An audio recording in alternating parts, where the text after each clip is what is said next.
Is Tyler Steen finally ready to win the starting right guard job with the Philadelphia Eagles in year 3? We'll discuss it coming up next right here on the Locked On Eagles podcast.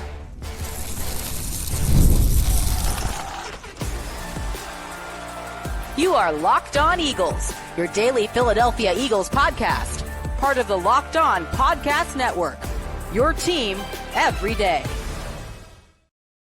We thank you so much for making Locked On Eagles your first listen each and every day. Welcome in, Eagles fans, to this Friday edition of the show. I'm your host, Louis DiBiase. This episode is brought to you by FanDuel. Right now, new customers can get $200 in bonus bets. All you got to do is win your first $5 bet. We are in the middle of the dead zone of the offseason for the Philadelphia Eagles, so we are going to continue our player profile series today, really diving into some players that have a massive year 2 or year 3 coming up. Players that were pretty high draft picks, either first, second, or third rounders, or the Eagles, traded future assets for one of these guys. They didn't really bring in a free agent or a top tier prospect in the draft to replace these players, to kind of block the path of them becoming starters. All these young guys we're talking about, Moro Ijoma, Jalix Hunt, Keely Ringo, not Sidney Brown as much, but most of these young players, the Eagles have kind of cleared the path for them to become more in 2025, to say, all right, you've shown your promise in college as a rotating role player on a deep championship team in 2024, maybe the same in 2023 and even 2022 to a degree with a player like Jordan Davis. Here you go. This is a make or break season. We believe in you. We want you to take that next step and become a really good starter on offense or defense. Sidney Brown yesterday is like the first player we talked about that really didn't get that vote of confidence from the Eagles this offseason after they drafted Andrew Mukuba in the second round. This other player we're going to talk about today was also a fellow third-round pick in that 2023 NFL draft that the Eagles haven't been as high on. Like, they have real questions about this player. They've given them opportunities to win a starting job, but at the same time, like, they haven't gone all in on saying, we're going to let you grow on the football field. They've had questions about them and have brought in other players that they might like better, and they just have legitimate long-term questions about these players. It was Sidney Brown yesterday. Today on offense, we're going to talk about right guard Tyler Steen. Is he finally ready to win the right guard job? I think the Eagles do really like Tyler Steen. Like, this was pretty much a second-round pick that year. They traded down a few spots. They had the first pick in the third round and selected Steen with that selection. They liked his versatility. He was a left tackle mostly with the Crimson Tide, but they thought he could also transition well over to guard. They listed him as a guard when they drafted him. I think he's come in and played pretty well when he's been in there. But at the same time, he hasn't really grabbed the bull by the horns and really earned the starting job. I think he's been a high floor player over 2 years. But the Eagles don't like to settle on the offensive line. They want stars at pretty much every spot. And I don't think Tyler Steen has really wowed Howie Roseman or Jeff Stoutland. And that's why last year, Steen headed into the offseason, training camp, even the preseason, he was the starter. He was going to be the favorite to play. Mekhi Becton was supposed to be a swing tackle guard backup. But again, Steen was fine, but he didn't really wow this team, and it was enough for them to say, hey, what if we put in a player, Mekhi Becton, that, although he's new to this position and the floor might be a lot lower with him than it is Steen, the ceiling's also a lot higher. We can get that generational size and power next to Lane Johnson, next to an undersized offensive lineman in Cam Jurgens at center, and let's see what happens there. That was the move after Tyler Steen got injured, and Mekhi Becton became a star in 2024, and it helped him get paid this offseason by the Chargers. So I like Steen personally. I think he's a solid player. If he's your fifth best starter on the offensive line, surrounded by 4 stars, you can get by with Tyler Steen. I don't think he's ever going to be Jamon Brown from 2020, where he's going to get Jalen Hurts just absolutely killed. And for a team that's trying to save money with inexpensive starters, I think Steen can be a valuable piece. And I do think he has room to grow. But at the same time, like I said, the Eagles, they don't love to settle. And so if he comes in again this offseason, and he is the clear favorite to start at right guard, although there's a lot of competition, he is the guy yet again 2 years in a row If he doesn't earn it, though, where he's like wowing this football team, I think it'll clear the way yet again for the Eagles to say, all right, like Steen's fine, but we could get by with somebody that's a little riskier because of how good our offensive line is.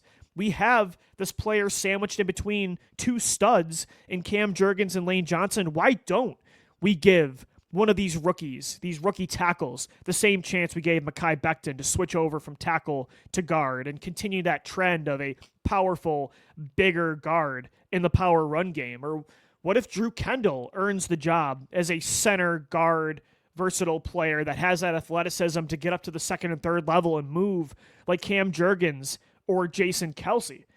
Steen, I think, again, he's a solid player with a high floor. I think he could do a lot worse than Tyler Steen as your starting right guard. But I think he has to do more this offseason than just be okay, just get by and not be somebody you lose because of, right? If you have to win in spite of Tyler Steen, that's a problem.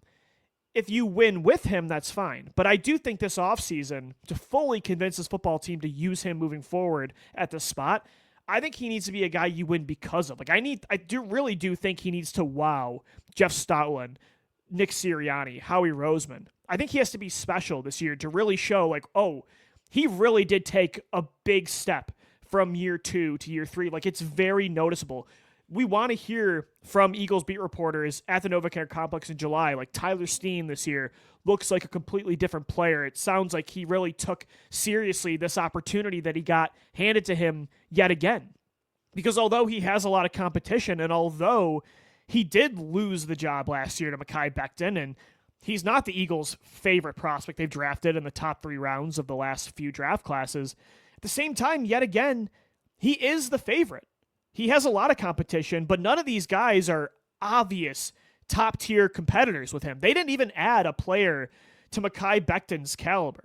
I mean, Kenyon Green is kind of that new version of Mekhi Becton, but I don't think Green is nearly the player of a Becton. So the opportunity is there for Tyler Steen, but I think he needs to do more than just stay the course, like, keep the boat floating. I think he needs to come in this summer and really impress the Eagles, or else they're always looking at the upside, and they're looking for the ceiling over the floor on the offensive line. And so they brought in a lot of players this offseason that have very interesting traits that could push Steen. So I would pretty much say this is a make or break season for Tyler Steen and his future in Philadelphia in year 3. Like if he wants to be a core piece of this starting offensive line, now's the time. If he loses the job 2 years in a row, at that point, man, you're I think he's a high-quality swing backup that can play tackle and guard. That's a valuable piece to the depth of your 53-man roster. But if he loses the job in back-to-back years to guys that were lower draft picks or players that fell out of favor with other teams or,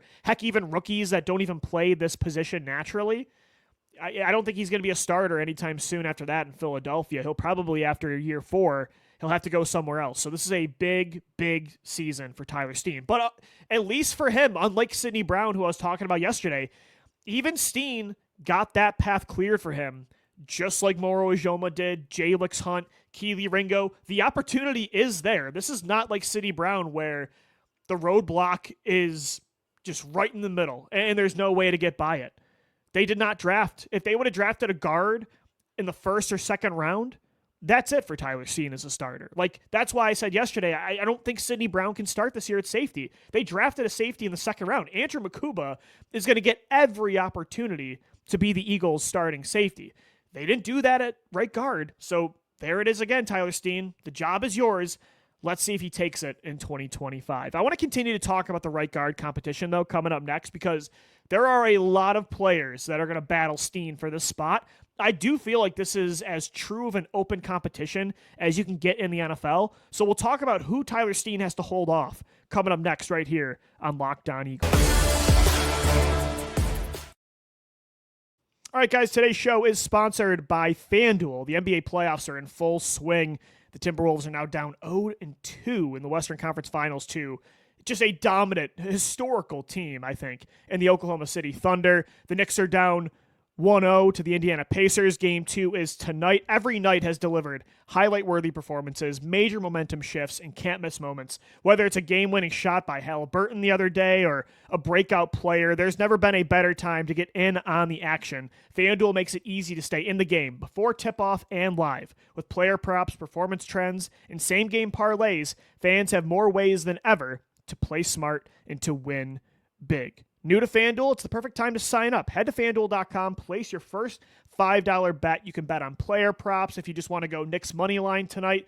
Make sure they don't get swept at MSG. You can do it all at FanDuel.com. Place your first $5 bet. If that wins, you're going to get $200 back in bonus bets. So make every moment more with FanDuel, the official sports betting partner of the NBA.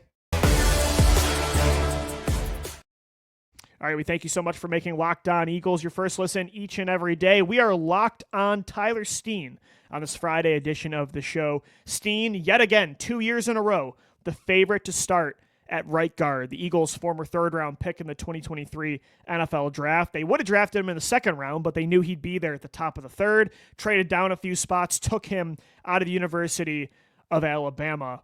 Tyler Steen, like I said, the favorite to start again this year. He did not beat out Mekhi Becton last year. He suffered an injury that really cleared the way for Becton to win that job, and Becton did just that. But even before that, the Eagles were not very impressed with Steen, I would say. They were very intrigued by Mekhi Becton's ceiling, his just generational traits. I mean, a guy that big, that powerful, that can move. Like, his lateral agility for a guy that big is really impressive. They were very intrigued by his ceiling, and so they went with Becton. The minute Steen kind of held off or lost a little leeway in that battle, Becton won it instantly. And I think the Eagles, Tyler Steen is that meme of the boyfriend holding the girlfriend's hand, but he's looking back at the girl down the street, right? I feel like the Eagles are always looking to do better than Tyler Steen. So to really convince them that you're the man, like not just short term, but long term, you're the future at right guard, he can't just be okay or solid this year. Like, I think Tyler Steen, every time he's played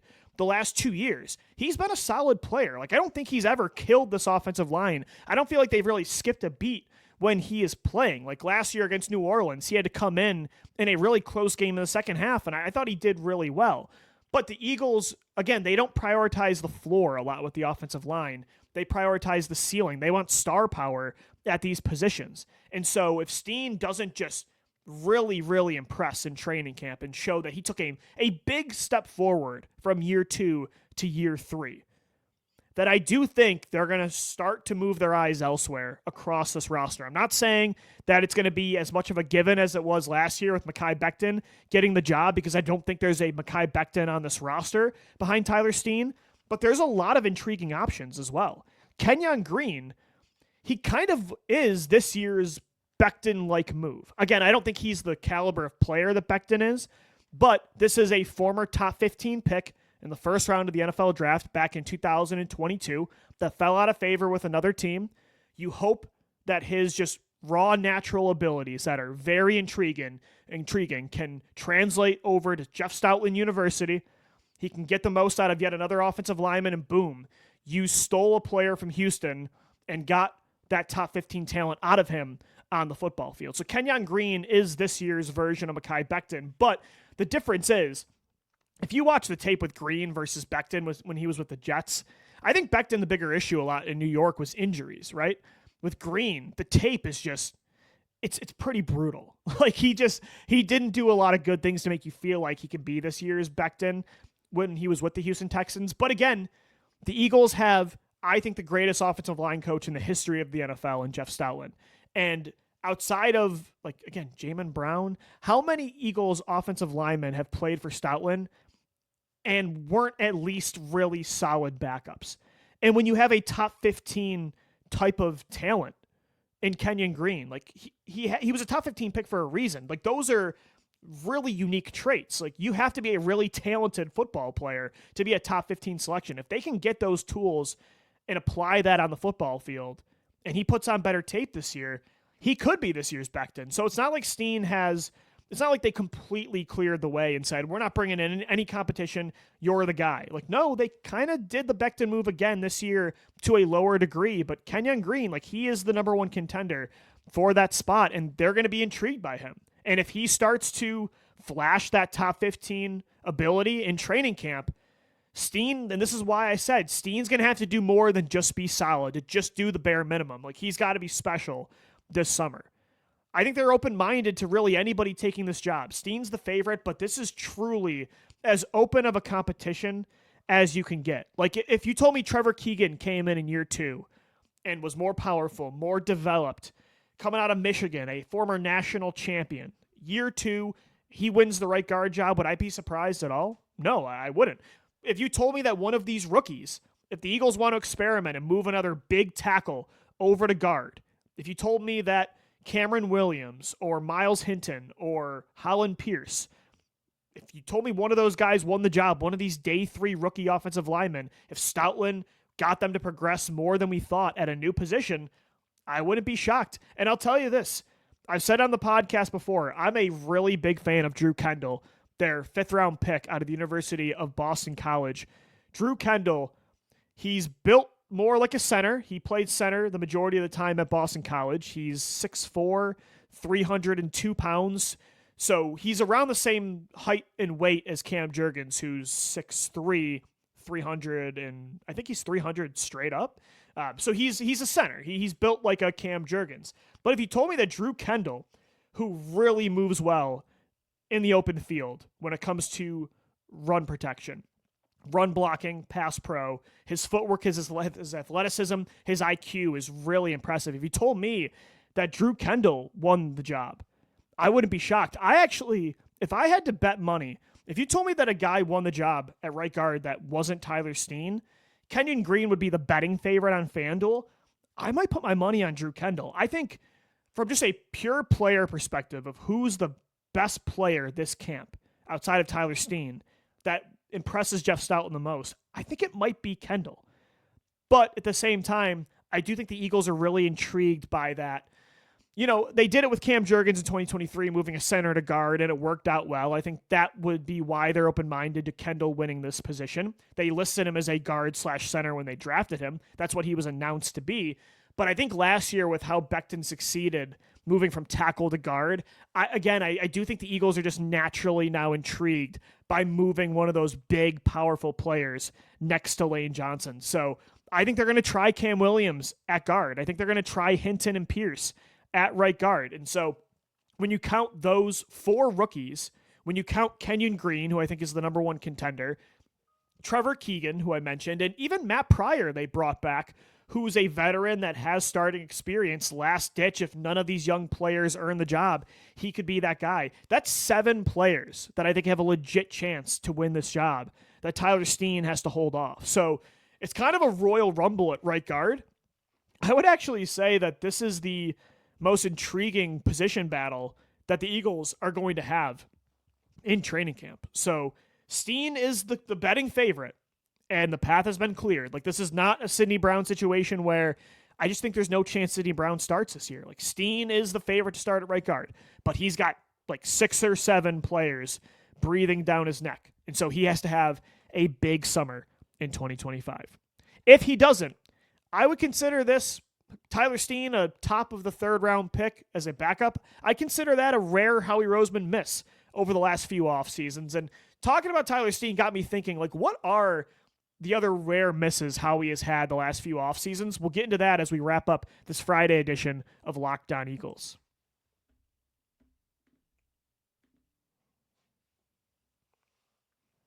All right, guys, we're wrapping up this Friday edition of the Locked On Eagles podcast. Thanks so much for making us your first listen each and every day. We are locked on Tyler Steen. And if Tyler Steen does not win the right guard job this offseason in training camp, even if he's a really solid swing backup, he's your new Halapoulivaati Vaitai, where he can play tackle, he can play guard, he can come in and be a solid player.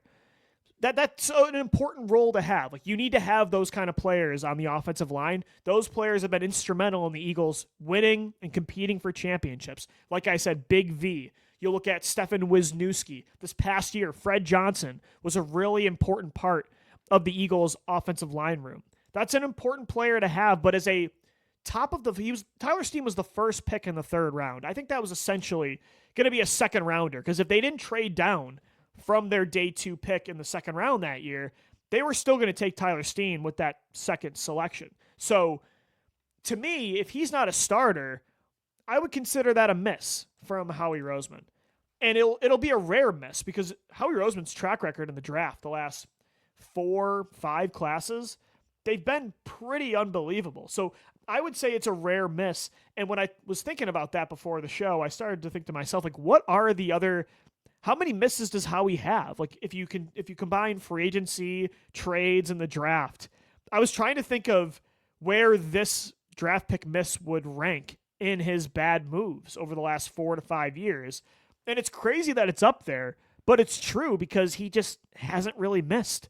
If I had to rank like his biggest misses, his last 5 acquisitions over the last 4 off seasons, 4 or 5 years, that just did not work. I would say like the number one move, the number one decision was to sign Bryce Huff as the replacement to Hassan Reddick. 3 years, $16 million a year. From the jump, you had Vic Fangio talking about how Huff just doesn't look like the player they thought they were getting when they paid him, was not somebody that was doing well on first and second down against the run, and every down full-time starter. Just wasn't that guy, wasn't effective in getting to the quarterback until after the bye week. Then he started to show some promise, then got injured, was a healthy scratch in the playoffs, in the Super Bowl. Like, I think a lot of the NFL thought the Eagles were getting a steal in Bryce Huff for $16 million a year. They were projecting he would take that next step like Hassan Reddick did when they signed him in 2022 out of the Carolina Panthers defense. It didn't work, and that was a big investment they made, because I think a huge reason they let Hassan Reddick go and they traded him was because they said, we can get Bryce Huff at like $10 million less than what Reddick wants annually, and he'll probably replace his production by, 80 to 90% from an efficiency standpoint. Bryce Huff did not do that. So if I had to say, like, of the last few years, what's the biggest miss that Howie Roseman's had in free agency, the draft, trades combined? I think it would be Bryce Huff. Number 2, although this player really contributed in the playoffs, and I think can be even better this year. So the jury is still out on this move in its entirety. But I think if this player is kind of who he was last year, but he still makes some plays, but the quantity's not there. I think trading a 3rd-round pick for Jahan Dotson, that was a steep investment. Like, Dotson in a vacuum, I think, was not a Quez Watkins-like player last year. When his number was called, and it was rarely called, but when it was, behind A.J. Brown, Devontae Smith, Dallas Goedert, and Saquon Barkley, Dotson always stepped up. He made that impossible catch against the Jacksonville Jaguars, made a deep back shoulder catch down the right sideline the following week against Dallas, couple of big explosive plays in the middle of the regular season, caught the first touchdown of the playoffs against the Green Bay Packers, had 2 explosive plays of 20-plus yards against the Chiefs in the Super Bowl. Like, Dotson, unlike Quez Watkins, when his number was called, and it's that 1 or 2 times a game that he just had to hit, in basketball terms, he had to hit that corner 3. When LeBron James finally passes Kyle Korver the ball, you had to hit those couple shots you get a game. Dotson did that. Like, he was that player, and I'll give him credit because that's difficult. When you're a receiver and you're just not engaged in the game and you're pretty much running clear-out routes every single play, mentally it's hard to stay engaged and focused in the game. Dotson did that, so I'll give him a lot of credit. So in a vacuum, he was a good role player for the Eagles in their Super Bowl season. But to trade a 3rd-round pick for a player whose number is called maybe once or twice a game, maybe it'll be more this year, but with Dallas Goedert back, I doubt it. A 3rd-round pick for Dotson was pretty sweet, was pretty steep. I liked the mentality at the time. I liked the mindset behind it, a former 1st-round pick. Yeah, I like that Howie never settles at positions and is always trying to improve the roster. But a 3 was pretty crazy, pretty crazy value for a guy that just barely ever touches the football. So I would say that's the number 2 move, but the number 2 miss. But I like Dotson. I don't think it's indicative of him as a player. The number 3 miss, I would say, is probably trading up for Jordan Davis over Kyle Hamilton. Again, Jordan Davis, solid role player, but it's, again, about the investment you placed on him. Trading up in the 1st round, inside the top 20 to get a player that, again, the jury's still out. Maybe he becomes an every down pass rushing, nose tackle, dominant player that they thought they were getting out of Georgia.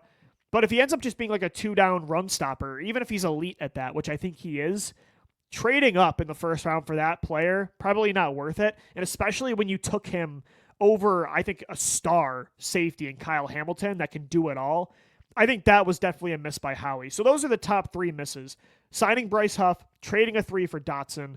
I'd say trading up for Jordan Davis over Kyle Hamilton. And then I would say it was that 3rd round of 2023, drafting Tyler Steen and Sidney Brown back-to-back. And then I would say number 5, because, this would be higher if I didn't like Andrew Makuba so much, but I really like Makuba, so it lowers it on the list for me. Trading away CJ GJ. You guys know I love Chauncey Gardner-Johnson. Wanted him on the roster this year, but I really do like Makuba. They did draft a safety in the 2nd round, so that cooled my opinion of that move a little bit. But if you notice, like, of that top 5, of all the misses I can think of that Howie's had the last few years, there's only one that was like really a disaster, and that was the Bryce Huff signing. Like, again, Dotson's a solid role player.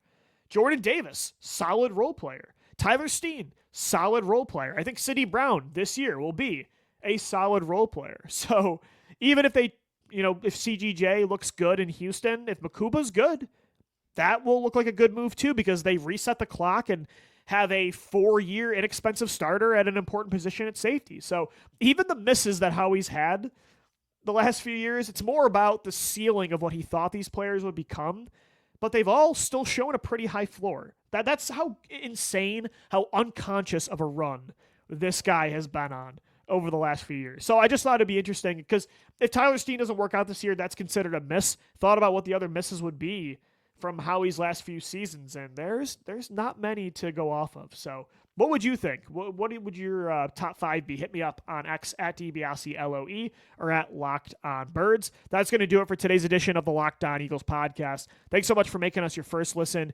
each and every day. Make sure your second listen is the Locked On NFL Scouting podcast with Kyle Krabs and Joe Marino, part of the Locked On Podcast Network, your team every day. Thanks as always for downloading, watching, and listening, and let's go Birds. Fly, Eagles, fly.